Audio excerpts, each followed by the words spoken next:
John Downing, a significant centenary in our country is being marked this year. Now, maybe not the public at large celebrating, but the organisation itself, which was one of the most significant national movements in this country in the last 100 years, and that's Fianna Fáil. And they start up in 1926. You know, the Civil War, where they were basically on the losing side, is still fresh in the air. And within 10 years of the Civil War, they find themselves in power. Quite a remarkable transformation. Huge and very significant. Fianna Fáil, by the way, the name itself, Éamon de Valera liked it and went for it. It was a name, a little used name for the Irish Volunteers, the forerunner of the IRA. But he liked it. His great collaborator, Seán Lemass, wanted to call it the Republican Party. The compromise was they called it Fianna Fáil, the Republican Party. One of the reasons De Valera really liked the name was it was very hard to pin down and translate directly. It's soldiers of destiny to their opponents, sometimes soldiers of density. But it harked back to heroism and the Fianna and Fionn McCool and all of that. And the point as well was that the reunification of Ireland at the time, you know, just after the War of Independence and after the Civil War, we were obviously split. So one of the party's core purposes was the reunification of the island. Yeah. Ending partition. Not only that, but the restoration of the Irish language as the spoken language of the majority. 1, 2. Aim number 1, aim number 2. Total failures in Irish term, or in the history a century on. Neither 1 nor 2 has been achieved. The Irish language has had a revival lately, but some of the revival is due to the grassroots Irish language speakers opposing officialdom, so quite the opposite, instead of being encouraged. So certainly, you know, one could be quite cynical and say, well, there you are, Fianna Fáil, you know, 1, 2, fail. Yeah, you know? and yet we look back over the last 100 years, certainly the first 85, they were the dominant force. I mean, it was, how did they achieve that? To go from the Civil War to being established as a new party, to dominating Irish politics, especially for the first 25 years of their existence. Absolutely grassroots structures and organisation. They were present in every half parish in Ireland. If you look across, you know, the early days of the early decades of this country, and right up to my childhood, every parish, every half parish had 3 or 4 things. They had a national school, they had a post office, a few other bits like that, all in common, and a Fianna Fáil common or branch. And that it came from the bottom up. A lot of people mistakenly believe that the founder, Éamon de Valera, was an autocrat. In actual fact, he was reluctant and slow, but very democratic in his approach, and pace of the slowest, and always prepared to listen. They began with the IRA structures, went to all the local people. De Valera took on board most of the guys who were seen as the hard men in the War of Independence and the Civil War. People like Sean Moylan in northwest Cork, Jerry Boland in Dublin, people like that who were seen to be quite radical, diehard IRA people. He got them on board, and they used the IRA structures, but they went beyond that. And while they were based on those who had opposed the treaty, they had no objection to taking on people who had initially supported the treaty and then, you know, were kind of disabused of the established Cumann na nGaedheal, which became Fine Gael government, which we had for the first decade, felt that Ireland needed answers to social questions like poverty, housing, employment, to curb emigration, things like that. And they for many, many years, Fianna Fáil retained that they would have almost anyone if they were prepared to come on board. For example, it took a lot of left-wing radicals who were, aging and becoming less convinced of left-wing radical politics. They had no hang-ups about taking them. A significant event now that we can look back on in 1940 with De Valera in that long period of power. And it was the execution of two old IRA men. Why was that so significant? And what did it say about Fianna Fáil's view of having to maintain law and order in the country? If you go back to the start of Fianna Fáil, 1926, as you say, civil war, still very, very raw and fresh. De Valera, a fellow traveller with those who bore arms against the treaty, and a friend of the IRA right in through the 1930s. But little by little, he was distancing himself from that and took some very decisive steps in the 1930s. Remarkable that these two people were executed by a Fianna Fáil government. Not only that, but the Minister for Justice at the time was Gerry Boland. Some of our older readers and listeners will remember him as the father of Kevin Boland, who was very big in the 1970s arms trial, very much an IRA fellow traveller. Yet they took that step to show that they in many ways mimicked the Commonwealth government in 1922 to 1932 in taking a stand against anybody who bore arms against the state, anybody who subverted the state. Yeah, so Fianna Fáil was clearly saying we will stand by the institutions of the state. This is what we are signed up to. We may not agree with its origins, but this is where we're at now. We're a democratic nation. Take me through to the late 50s, and we had a transition within Fianna Fáil to not so much a new generation, because as you say, Seán Lemass was another of the 1916 rising War of Independence, Civil War generation. But he took over, he very much modernised both Fianna Fáil and the nation as a whole. Yeah, I mean, in many ways you could say Seán Lemass was the kingpin organisationally in Fianna Fáil. He had travelled the country from one corner to the other, and he was very focused on the nuts and bolts of organisation. By the 1950s, there was a feeling that Éamon de Valera, he was in poor health, his eyesight had deteriorated, and so on, that he had gone stale. There was a huge debate in Ireland about the value of independence. There was even a kind of mutterings of, apologise for the condition, we've left this country and sloped back to the United Kingdom with Britain, because we'd certainly economically be doing better.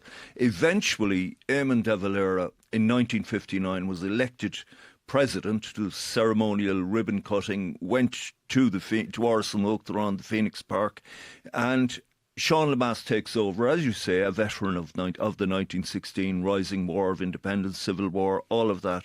But suddenly always a very pragmatic man, carried very little baggage and was convinced, and now some of this is overstated, but Ken Whitaker, T.K. Whitaker, the most senior civil servant, he got his head under Lemass. He was a native of County Down, a very pragmatic and determined individual. He came up with a whole new take on the Irish economy to open it. It had been protectionism and the whole lot. And by the way, Seán Lemass was a great proponent of protectionism for the vast bulk of his life, but he went with the idea of opening to overseas investment, all the multinationals, which we now have, which we still have. That began dismantling tariffs. Kind of moving from an agriculture-based economy to an industry-based economy. Absolutely, yeah. And we only have to talk about, the census of 100 years ago, which also has come out in the past month, very much reflects what the country was And it was the Lemass era that began that Yeah, transformation. and even the hangover, the 1961 census said the population of the 26 counties of Ireland, of the Republic of Ireland, was 2.8 million. It had kept declining since the famine in the 1840s. So this change was very necessary. You'd have to say, over the decades, there was always a bit of a whiff of cordite about elements of Fianna Fáil. The republicanism was still inherent, and if ultimately, if perhaps not taking up arms themselves, but if others were maybe turning a blind eye or providing some assistance, probably encapsulated by the arms trial. Absolutely. 1970, I remember at this time of year, May 1970, got up one morning to find we didn't have Morning Ireland, found all radio programmes were suspended, and there was a discussion going on with the political correspondents, Arthur Noonan from this paper, among others, discussing this huge crisis. The Taoiseach had sacked, the Taoiseach by then was Jack Lynch, new generation, and he had sacked two members of his cabinet and a number of other, two very heavy hitters in Fianna Fáil, Neil Blaney and Charles Haughey, one who was going to dominate Irish politics for the subsequent 30 plus years, and others left. I mentioned Kevin Boland, he resigned, and others as well, and a huge rift and split in the party. At issue was a move to import arms for use by the nationalist community to defend themselves in Belfast, in Derry and other centres, because they had been subject to vicious attacks the previous year and into that year of 1970. Yeah, and you know, a key element of the troubles. Let's talk about kind of more modern era leaders then. Charlie Haughey, I mean, ultimately, when you look back now, kind of remarkable, wasn't it? Like, this is only 40 years ago. A leader of the biggest party of the country, Taoiseach, 3/4 occasions, who was so wealthy, had a large mansion in North County Dublin, owned a yacht, an island, and had all other trappings of wealth. And the maths didn't add up, did they? No, it was the great mystery. Where did his wealth come from? There were rumblings, there were questions in the Dáil. I mentioned Noel Brown earlier. He was one of the people who raised voices. Some of the more dissident left-wing deputies raised questions in the Dáil. The Sunday Independent raised questions, but it wasn't going to fly. It was an authoritarian era, and, you know, mind your place, and he's the boss, and that's that. And by the way, that was his title, the boss. Why did he... the leader of Fianna Fáil. Of all the leaders of Fianna Fáil, why did Haughey command such enormous loyalty? Was it that he was a brilliant figure? Was it again? Did it go back to the arms trial and how he was treated there, rightly or wrongly? What was it about him that made him command such stern and loyalty? Just through so many heaves in the party in such contentious times. Charlie Haughey, just very briefly, he was unfairly treated. We now know definitively that there was a government decision taken to import those arms, and he was basically ratted out by Lynch and the others. I am convinced. I've read 2 books in the last couple of years which comprehensively argue that. But to move to your question, Haughey was boxing off the ropes, more or less, from the start. He was elected in November 1979. It was a backbench coup. They were tired of Jack Lynch, even though 18 months earlier he had delivered a huge landslide. They just felt the party and the country had become atrophied, and from very early on, Charlie was, as I say, in a corner fighting for survival. He was quite brilliant at it, a lot of people would say, Even, more sympathetic biographers such as T. Ryle Dwyer would argue, well, he was very good at boxing off the ropes, but why should he always be in that position? He hadn't the confidence of a significant number of people in Fianna Fáil from very early on. There were continual mutterings about his probity and his integrity. That was he compromised? Was he too close to business? Was he basically taking bungs, to be quite frank? And it took an awfully long time. He was gone from office before finally it emerged. I remember being in Brussels of an evening when the first murmurings of Charlie is going to be named as in allegations of financial impropriety. And I remember a very senior civil servant saying to me, that is complete rubbish. They couldn't catch him up to now. They're not going to catch him now.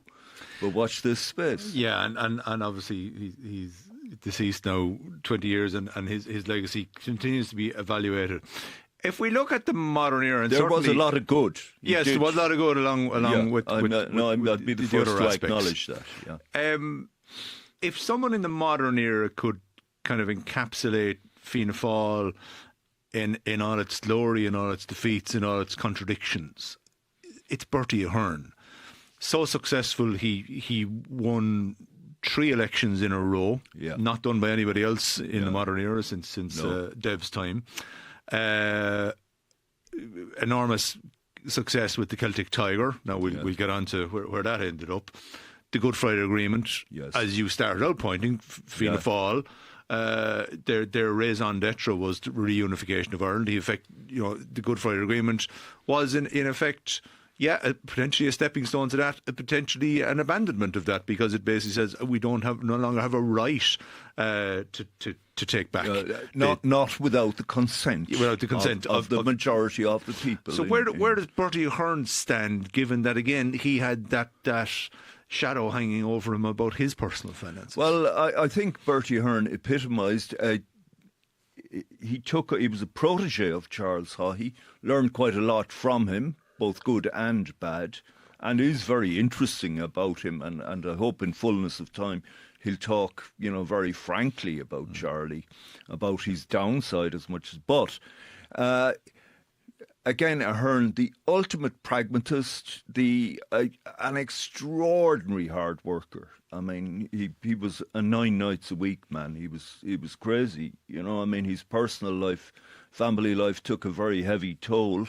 The level of work that he did certainly moved into a post nationalist framework, which is interesting unto itself because his father was a pretty rabid anti-treatyite Republican and was among the last to be released from detention from internment in 1924. So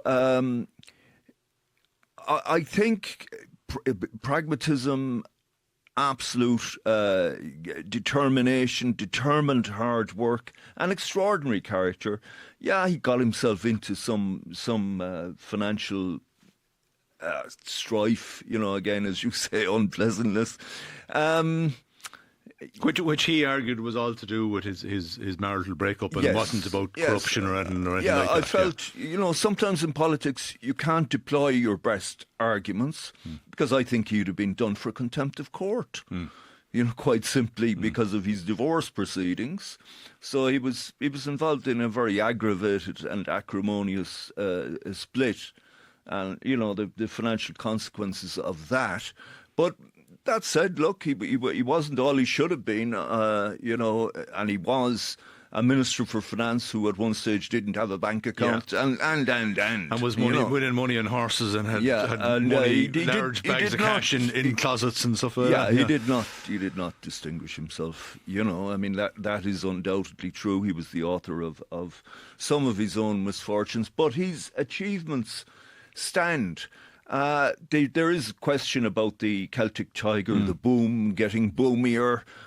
People who are the naysayers really should go and commit suicide because they're begrudging our economic prosperity.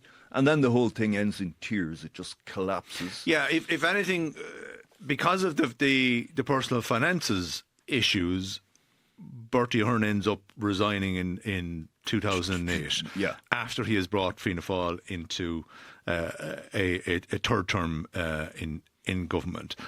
And it's kind of remarkable how things go downhill so fast for the country and for Fianna Fáil thereafter. Is the bailout, the loss of sovereignty of 2010, is that going to be the defining period where we will look back and say that was the end of Fianna Fáil as we knew it? Because whatever about them being back in power now and Micheál Martin is back as Taoiseach and they're the biggest party in the country, they're not really what they were. They're a very poor, pale shadow of what they were. I mean, Fianna Fáil could claim up to certainly in excess of 40% of the vote for decades on end, sometimes as much as nudging 50% of the vote. In the aftermath of 2010, I mean, basically two things happened. Generations that had lived with the idea that we will accept a lesser standard of living, for example, than Britain or even Northern Ireland, because we have our sovereignty, and then in November 2010 enter the Troika, the IMF, the European Central Bank, the European Commission. They are controlling Ireland's purse strings. Our sovereignty is gone. So that was a huge blow. Then Fianna Fáil, there wasn't a shilling in the country. There was an enormous international financial crash. Banking system fell asunder. Ireland was more exposed than many countries. A terrible mess. Brian Cowan, who had succeeded Bertie Ahern, basically was obliged. The pithiest way this was summed up for me was somebody in Fianna Fáil said to me, they were facing into an election in 2011 and said, so we went out and we repossessed the widow Murphy's wheelchair because we couldn't keep up the terms on it. And now we're going to go out and ask the widow Murphy and our neighbours and friends and relatives to vote for us. How do you think that one's going to go? Yeah, and ultimately the party has never recovered. Right, so this weekend, Micheál Martin heads into the 84th Fianna Fáil Ard Fheis, because it's not an Ard Fheis every year. So remarkable that they've had 84 anyway over those 100 years. They have two by-elections coming up in the next 10 days, which don't look like a hope in hell of even being in contention to win, let alone winning. Yeah. So a lot of the kind of low points of the party won't be in the official history, I'd say, that we'll see up on banners on the wall and so on. As you say, they are a different party to the one that we have seen of previous generations. But what's the overall legacy? I think the overall legacy is stable democracy, because that can't be taken for granted. I mean, countries, many of the emerging countries which emerged after the First World War, as Ireland did, became dictatorships, went to hell on a handcart, had all sorts of problems. We have continuous democracy. I think, secondly, we have a level of prosperity. We have full employment. We have an end, a brittle and fragile peace in the north, but we have peace. We have stable industrial relations thus far. Another Bertie Ahern legacy, by the way, again, pragmatic relationships with the unions. By the way, that's an important point to be made about Fianna Fáil generally. They always cultivated good relations with the unions. Many would argue they infiltrated the unions, in particularly the early years. So those are considerable achievements. And then finally, John, where will Micheál Martin sit in kind of the panoply of Fianna Fáil leaders? Because, ultimately he's had to deal with the hand that he was dealt. Yeah. Picking up a party that was almost wiped out in 2011, and bringing them back to where they are now is still in its own right a considerable achievement. Yeah, to use a motoring analogy, he got the car out of the ditch, put it back on the road and managed to motor again. He had many revivals. He's shown himself to be very adept at quenching and quelling any internal dissent. He is, I think, it has to be recalled that he's dealing with a politically changed and fundamentally changed Ireland. You could argue that Bertie Ahern, when he came in 1994 as leader of the party, that he really only slowed the decline of the two major parties, because there is a parallel story with Fine Gael. So he's brought them into coalition with the old enemy, but that does raise a question as to whether we should be persisting or whether the system will continue to support two major parties, much depleted major parties, Fine Gael and Fianna Fáil. John Downing, thank you.